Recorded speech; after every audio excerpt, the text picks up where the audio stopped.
Abramos a palavra de Deus em Apocalipse, capítulo 3. Meus irmãos, eu vou ler do versículo 14 ao 22, que é a sétima carta do Apocalipse. Antes da leitura, muitos têm esta carta como a carta que reflete os nossos dias, a nossa época. Então, para muitos estudiosos, cada carta do Apocalipse, ela atingiu uma época da humanidade. Então, esta está na última época, é o último período. Versículo 14 em diante. Ao anjo da igreja em Laodiceia escreve: estas coisas diz o Amém, a testemunha fiel e verdadeira, o princípio da criação de Deus. Conheço as tuas obras, que nem és frio nem quente, quem dera fosses frio ou quente. Assim, porque és morno, e nem és quente nem frio, estou a ponto de vomitar-te da minha boca. Pois dizes: estou rico e abastado, e não preciso de coisa alguma, e nem sabes que tu és infeliz, sim, miserável, pobre, cego e nu. Aconselho-te que de mim compres ouro refinado pelo fogo, para te enriqueceres, vestiduras brancas para te vestires, a fim de que não seja manifesta a vergonha da tua nudez, e colírio para ungires os olhos, a fim de que vejas. Eu repreendo e disciplino a quantos amo. Sê, pois, zeloso e arrepende-te. Eis que estou à porta e bato. Se alguém ouvir a minha voz e abrir a porta, entrarei em sua casa e cearei com ele e ele comigo. Ao vencedor, dar-lhe-ei sentar-se comigo no meu trono, assim como também eu venci e me sentei com meu Pai no seu trono. Quem tem ouvidos, ouça o que o Espírito diz às igrejas. Eu já preguei sobre muitos textos do Apocalipse. Já preguei sobre este mais de uma vez. E eu creio que é da vontade de Deus que voltemos a esta passagem. Meus prezados irmãos,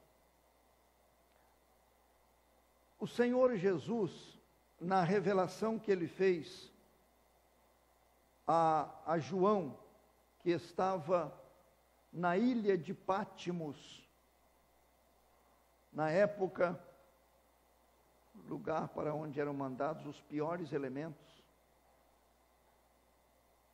as escórias da sociedade.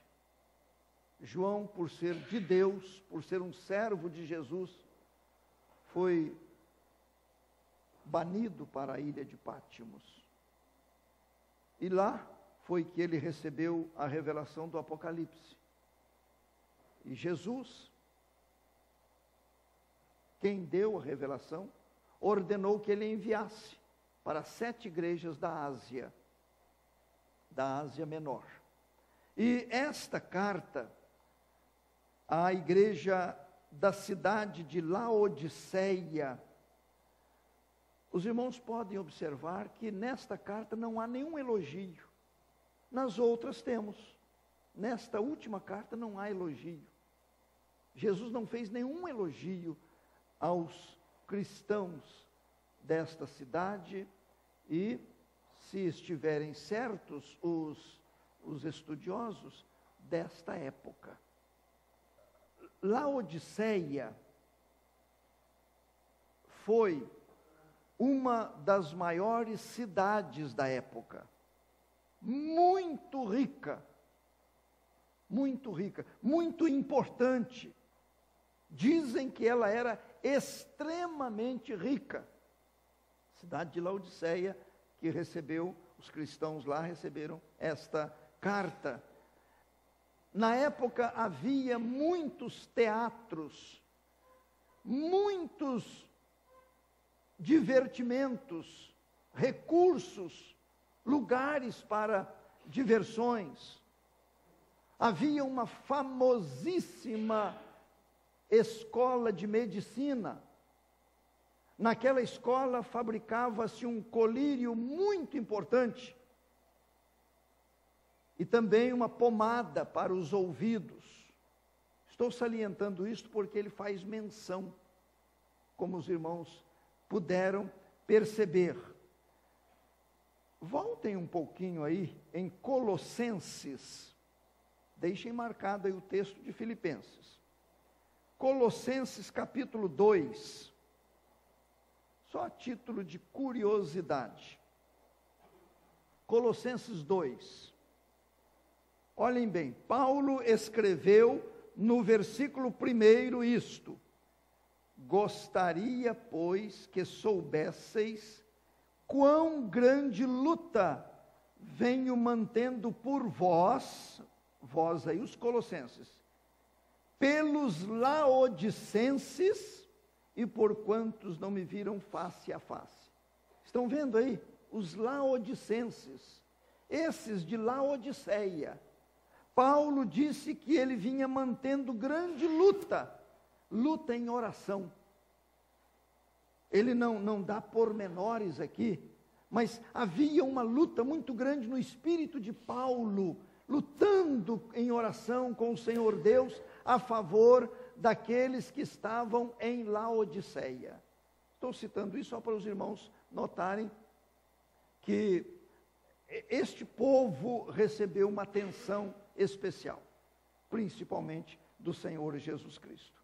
Agora, vendo esta carta, a situação destes cristãos, eu resolvi colocar um título aqui, e o título é este: cristãos que pensam que estão bem. Eu achei por bem colocar este título: cristãos que pensam que estão bem. Os irmãos podem observar que eles tinham este conceito de si mesmos. Eles não precisavam de nada, é assim que eles diziam. Estava tudo muito bem. Tinham avaliações erradas a respeito deles próprios.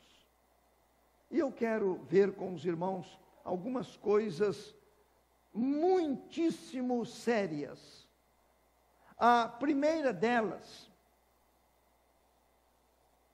observem bem, o versículo 17 diz assim: pois dizes, Jesus está dizendo, vocês estão dizendo, estou rico e abastado e não preciso de coisa alguma, e nem sabes que tu és infeliz, sim, miserável, pobre, cego e nu.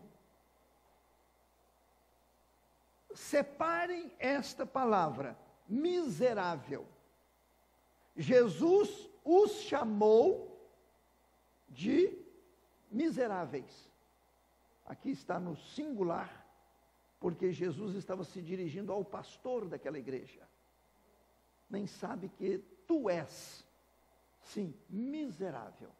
Miserável. Meus irmãos, esta palavra miserável é muito forte. Ela quer dizer deplorável, desgraçado. Eu acho forte demais. Jesus falou, não sabes que tu és miserável. Miserável. E eu fiquei pensando nisto aqui, uma miserabilidade injustificável. Não justificava a situação miserável deles. Estão entendendo? Nada justificava. Meus irmãos, O texto está nos falando sobre ser pobre, cego e nu. Ser pobre. A cidade era extremamente rica. Estão vendo por que eu estou dizendo que não justificava? A cidade era extremamente rica. O Senhor Jesus disse que eles eram cegos. E aquela faculdade de medicina fabricava o colírio mais importante da época. E eles eram cegos. Está dizendo que eles estavam nus.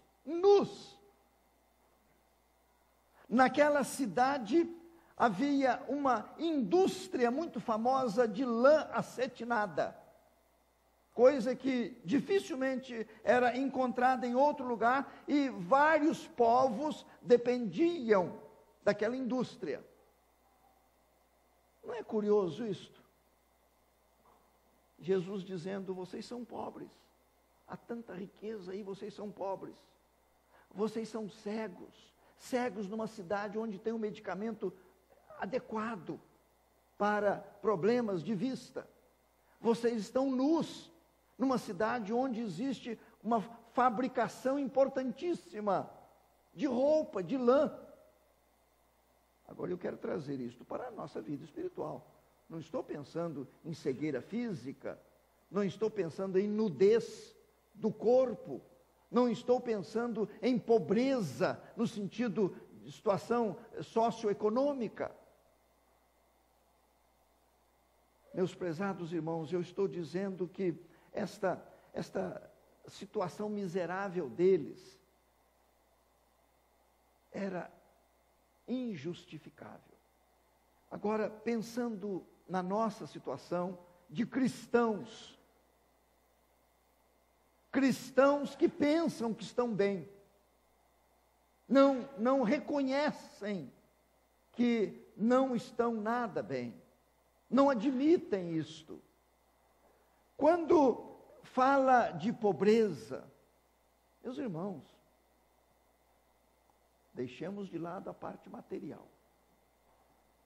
Irmãos, se nós somos cristãos, não muito bem na vida cristã, se estamos vivendo uma vida pobre ou paupérrima, será que justifica esse Deus que é riquíssimo em graça? Ele é riquíssimo em conforto espiritual. Ele é riquíssimo em bênçãos para o nosso espírito, para a nossa mente, para os nossos sentimentos. Justifica a gente andar aí numa vida cristã medíocre. Quando fala de cegueira, justifica uma cegueira nossa, cegueira espiritual, não enxergar pela fé, pelos olhos do coração, as maravilhas que nos aguardam, não enxergar as preciosidades deste livro. Será que justifica, sendo que nós temos a presença permanente do Espírito Santo que unge os nossos olhos, que nos dá clareza, nos faz enxergar além do véu? Será que justifica a nossa nudez? Olhem bem, quando ele fala de nudez, é claro que ele não está falando desse tipo de roupa. Meus irmãos, está falando não da exposição do corpo, as partes que devem ficar cobertas. Ele está falando da exposição de pecado. Tentem compreender. As pessoas andam com vidas pecaminosas, cristãos com mente suja, mentes poluídas, e carregam isto. Por que não apelar para o sangue de Jesus que purifica, ao invés de andarmos dando mau testemunho, descobertos, nus? andarmos cobertos pelo sangue de Jesus, para que o maligno não tenha do que nos acusar. Entenderam bem? Eu considero isto de uma profundidade muito grande. O maligno não vai ter do que apontar o dedo para nós, mostrando sujeira, mostrando impureza, mostrando injustiça, mostrando desonestidade, mostrando sexo sujo, mostrando infidelidade. Porque se de repente houve um escorregão, com arrependimento veio a purificação. Pronto, não tem mais. Não tem mais. Cobertos pelo sangue do Senhor Jesus Cristo. Agora, outra coisa, meus prezados, que nós encontramos, observem bem, no versículo 18: aconselho-te que de mim compres ouro refinado pelo fogo para te enriqueceres, vestiduras brancas para te vestires, a fim de que não seja manifesta a vergonha da tua nudez, e colírio para ungires os olhos, a fim de que vejas. Observem ainda, eu vou adiantar aqui, o versículo 19: eu repreendo e disciplino a quantos amo, sê pois zeloso e arrepende-te. Eu quero chamar este segundo ponto da nossa meditação de Jesus, o incomparável conselheiro. Notaram que começa o versículo 18 dizendo: aconselho-te, aconselho-te. Ele não está determinando nada. Ele não está exigindo nada. Ele está aconselhando. Aconselho-te. Isaías fala que um dos nomes de Jesus Cristo é maravilhoso conselheiro. Estão lembrados? Maravilhoso conselheiro. E aqui ele está demonstrando que realmente é o conselheiro por excelência. Ele está aconselhando. Observem duas partes do aconselhamento, uma no versículo 18, a outra no versículo 19. No versículo 18 ele está dizendo: aconselho-te que de mim compres. Estranha a palavra, compres. Ele usar este verbo aqui parece não ser muito claro, mas entendamos. Quando ele diz: aconselho-te que de mim compres ouro refinado pelo fogo. Aí vem o Pedro lá na sua epístola, dizendo que fé é comparada ao ouro, ouro refinado pelo fogo. Quando ele mostra esta necessidade, aconselho de que de mim compres ouro refinado pelo fogo. A fé é a coisa mais cara que há. Ninguém entrará no céu sem fé. Pela graça sois salvos mediante a fé, isso não vem de vós, é dom de Deus. Ninguém adquire fé com dinheiro. Não obstante ele colocar aqui, de mim compres.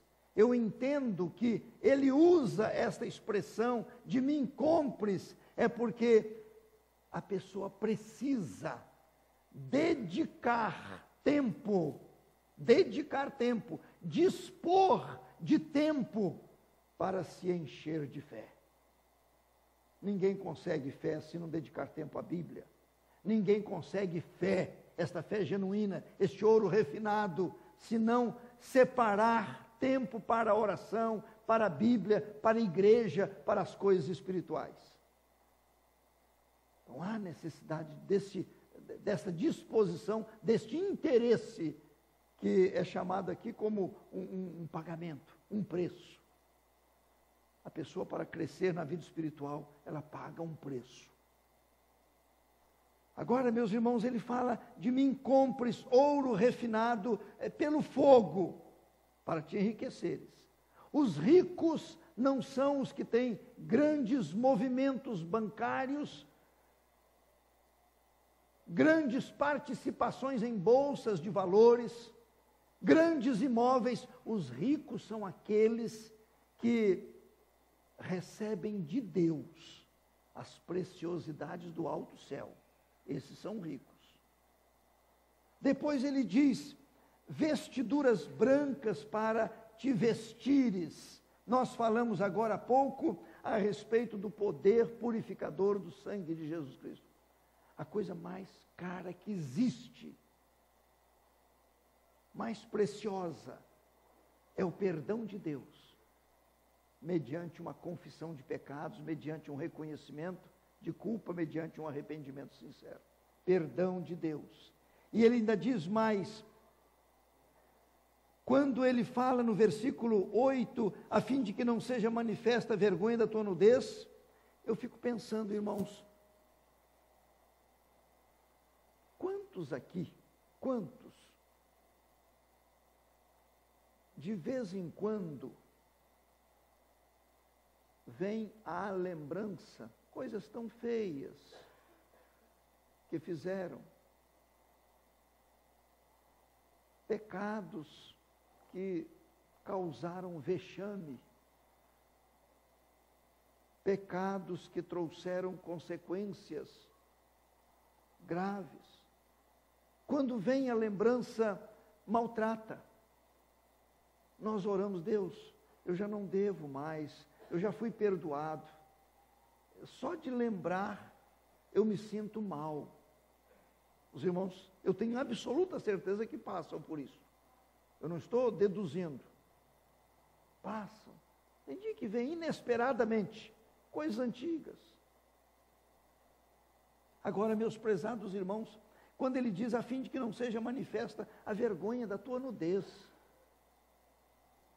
aquilo que nos causava vergonha, agora com o perdão do Senhor, já não é mais manifestado, porque já houve a pureza, a transformação. E ele diz mais, e colírio para ungires os olhos, a fim de que vejas. Colírio espiritual, é Deus tirando a venda dos nossos olhos. Eu admiro cristãos que têm uma visão tão ampla, tão longa, tão profunda das coisas de Deus. Eles conhecem intimidades de Deus, eles recebem o que a maioria não recebe. Eles enxergam o que a maioria não enxerga, o que está por trás destas palavras das Escrituras Sagradas. É o colírio, é a busca do colírio. Olhem bem o conselho dele, aconselho-te. Mas vem a segunda parte no versículo 19, quando ele diz assim, eu repreendo e disciplino a quantos amo, sê pois zeloso e arrepende-te. Meus prezados, o Senhor Jesus Cristo está nos conclamando ao zelo. Nós sabemos o que é zelo. Uma pessoa zelosa, cuidadosa, não distraída com coisas tão sérias. Ele está dizendo, eu disciplino a quantos amo. Observem bem, sê pois zeloso.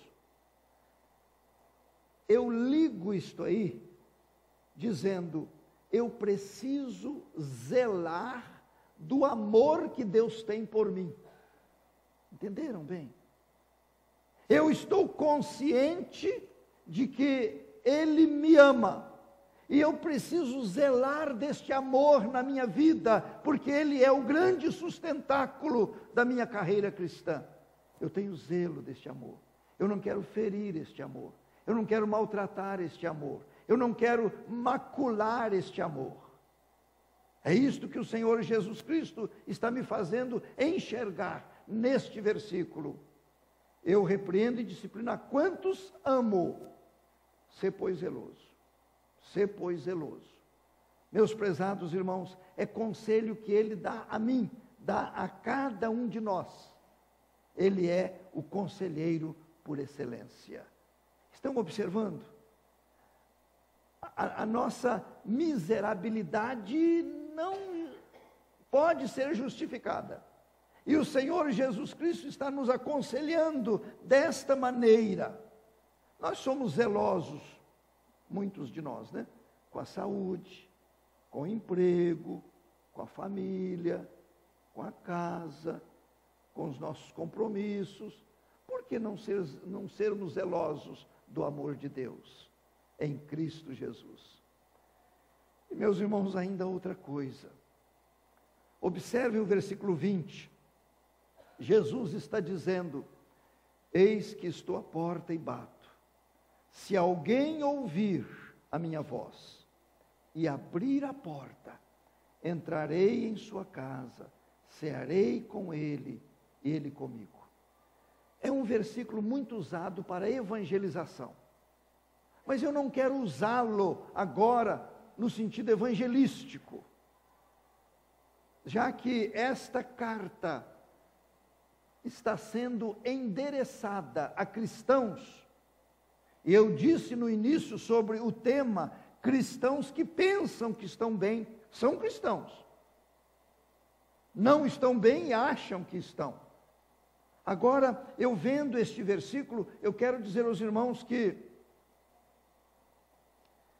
esta porta mencionada aqui, o Senhor Jesus Cristo não abre. Eis que estou à porta e bato. Ele não abre. Ele não toca em sua maçaneta. Ele apenas bate. O que é que eu estou querendo dizer com isto? Meus prezados, quando Jesus fala, se alguém ouvir, abrir a porta, entrarei. E o que é que ele faz ao entrar? Cearei com ele e ele comigo. Isto não é nada mais, nada menos do que comunhão. Comunhão. Eu preguei domingo passado. Comunhão. Relacionamento. Entrosamento. Esse compartilhar. Eu estou dizendo que Jesus não abre esta porta, Ele espera que ela seja aberta por nós. Ele bate, Ele está nos aconselhando. Quando Ele bate, Ele está como que dizendo, eu quero entrar. Mas você é quem decide se vai me receber ou não. E eu quero dizer para os irmãos que eu tomo hoje este versículo para dizer que é a porta da santificação. Porta da santificação. A porta da comunhão, deste relacionamento de Jesus conosco. Esse cearei com ele, ele comigo. É eu dizer, depois de uma mensagem assim, depois de um hino, de uma manifestação preciosa das crianças, é eu dizer, eu preciso santificar-me, Senhor, entra, Senhor, toma as rédeas da minha vida, Senhor, vem assumir o controle, eu quero crescer, eu quero crescer. Então, Ele está dependendo deste nosso interesse, Ele está dependendo deste nosso convite, Ele está dependendo desta nossa posição. Eu não consigo melhorar a minha vida, eu não consigo crescer na vida espiritual, eu já estou cansado de tentar por mim mesmo. Agora, Senhor, eu entrego os pontos, agora é o Senhor que vai fazer, é o Senhor que vai me falar tudo o que eu preciso. Quando a palavra de Deus mexe neste assunto, ela diz lá na carta aos Hebreus, a fim de sermos participantes da sua santidade, da santidade de Deus. Ele quer que participemos da santidade dele. Ainda na carta de Paulo aos Tessalonicenses está assim, esta é a vontade de Deus, a vossa santificação. A vossa santificação. Deus não tinha para mim apenas a salvação. Se fosse somente a salvação, eu creio que Ele já teria me levado. O que eu estaria fazendo aqui? Agora, eu entendo pela Bíblia que ao salvar um homem, uma mulher, um moço, uma moça, uma criança, ao salvar, ao regenerar, Ele quer que haja este interesse pela santificação, para que outros conheçam, para que outros sejam contagiados, para que Ele seja glorificado neste mundo tão sujo, tão corrupto. Sem santificação não pode acontecer isto. E eu creio, meus irmãos, que esta igreja, se ela de fato representa a igreja deste século, desta época, e nós estamos chamando de a última época da história, antes da volta do Senhor Jesus Cristo, se esta igreja representa, então Ele não fez elogio, não fez. Muito pelo contrário, Ele chega ao ponto de chamar-nos de mornos, mornidão. Ele disse assim: estou a ponto de vomitar-te da minha boca. Me desculpem a colocação, mas quando uma pessoa passa mal do estômago e precisando pôr para fora aquilo que está causando este mal, só toma um pouco de água morna. A água morna ajuda a colocar para fora. Não é água quente nem fria, é água morna. A água morna faz vomitar. Ele está mostrando, porque és morno, estou a ponto de vomitar-te. És morno. Cristão morno causa náuseas em Jesus. Náuseas, não causa prazer, não causa bem-estar. Salvo e salva, mornos na vida cristã, estão mexendo com as entranhas do Senhor Jesus Cristo. Ele só não vomita, porque Ele empenhou a sua palavra, que não vai desistir de nós. Só por isso que Ele não nos põe para fora, porque Ele empenhou a sua palavra. Será que estamos desejosos por uma vida cristã de melhor padrão? Ou está bom assim como estamos? Mornos, indiferentes, não aspiram por nada mais sublime. Eu tenho meditado muito neste assunto e fico pensando, parece que as coisas do mundo, elas estão distraindo o nosso espírito. As coisas do mundo, eu não estou falando de coisas pecaminosas, não. Eu estou falando de família, eu estou falando de profissão, estou falando de trabalho, estou falando de coisas necessárias até, mas elas vão distraindo o nosso espírito para que o nosso espírito seja desviado do alvo. Aí nós ficamos cuidando só deste plano. Cuidando bem, sim, sendo bons maridos, boas esposas, bons cidadãos, bons profissionais. Mas não viemos ao mundo para isto. Não viemos ao mundo para isto. Viemos ao mundo para glorificar a Deus, para honrá-lo. E eu termino, meus prezados, com o versículo 22. Diz assim: quem tem ouvidos, ouça o que o Espírito diz às igrejas. Os irmãos podem observar que nas 7 cartas, nós encontramos no final esta palavra: quem tem ouvidos, ouça o que o Espírito diz. O Espírito aqui é o Espírito Santo. A grande pergunta que eu faço, terminando esta meditação, é esta: temos tido ouvido espiritual para ouvir o Espírito Santo? Ou já estamos desprovidos disto? Não ouvimos mais. Ele fala, mas parece que o nosso ouvido já está cauterizado. Parece que não nos atinge mais. A gente já sai daqui e com todos os assuntos, menos assuntos espirituais. A gente começa a segunda-feira com tudo o que precisamos fazer, menos com aquilo que veio do alto céu para o nosso espírito. Quem tem ouvidos, ouça. Ah, pastor, eu acho que eu não estou tendo ouvidos para ouvir.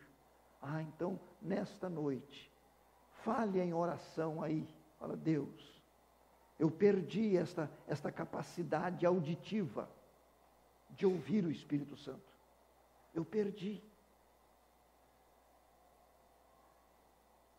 Ninguém pode fazer esta capacidade auditiva retornar, senão o Senhor Jesus Cristo, com o seu perdão, a purificação no sangue de Jesus, para que ouçamos novamente e nos regozijemos com a voz do Espírito Santo de Deus.